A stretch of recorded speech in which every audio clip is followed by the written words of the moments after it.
Кыргыз мамлекеттик циркында 14 марттан тарта Москвалык цирк өнөрпоздору өздөрүнүн шоу программасын тартуулоодо. Аталган шоу программада аба гимнасттары, маскарапоздор, акробаттар, аюу иттер менен ар кандай кызыктуу номерлер көрсөтүлүүдө.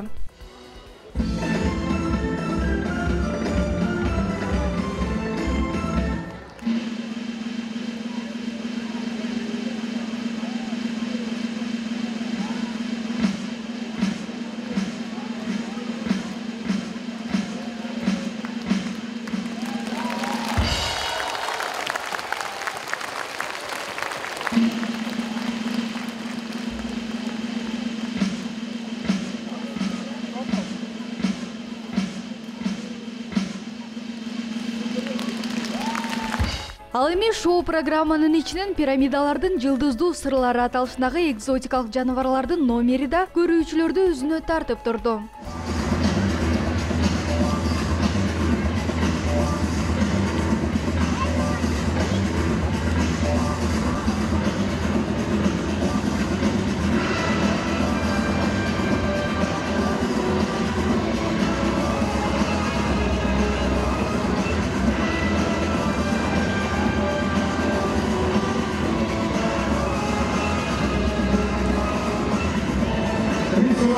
Экзотических животных в центре Голландии.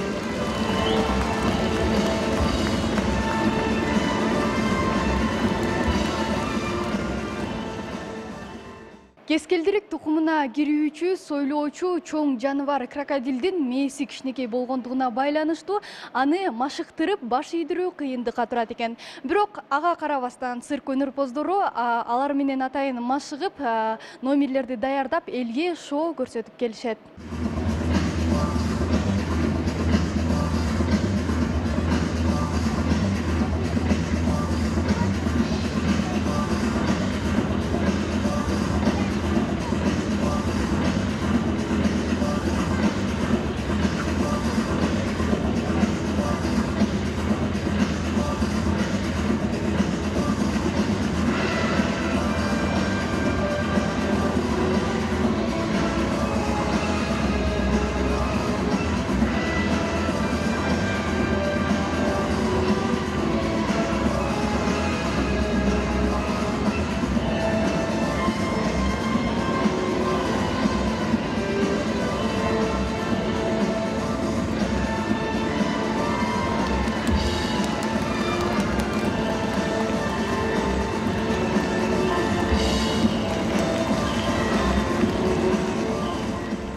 Цирк артисти Сергей Тарантин номерин аткарып бүтүп, анын жардамчылары крокодилдердин бирин манежден алып кетмек болушту. Бирок ал жырткыч аларга баш ийбей, колдорунан чыгып кетүүгө аракет кылды. Мындан улам башын кооптуу жумушка байлап, өмүрүн тобокелге салган Сергей мырза менен жакындан баарлашып, өнөктөшүү крокодил жөнүндө да айтып берүүсүн сурандык.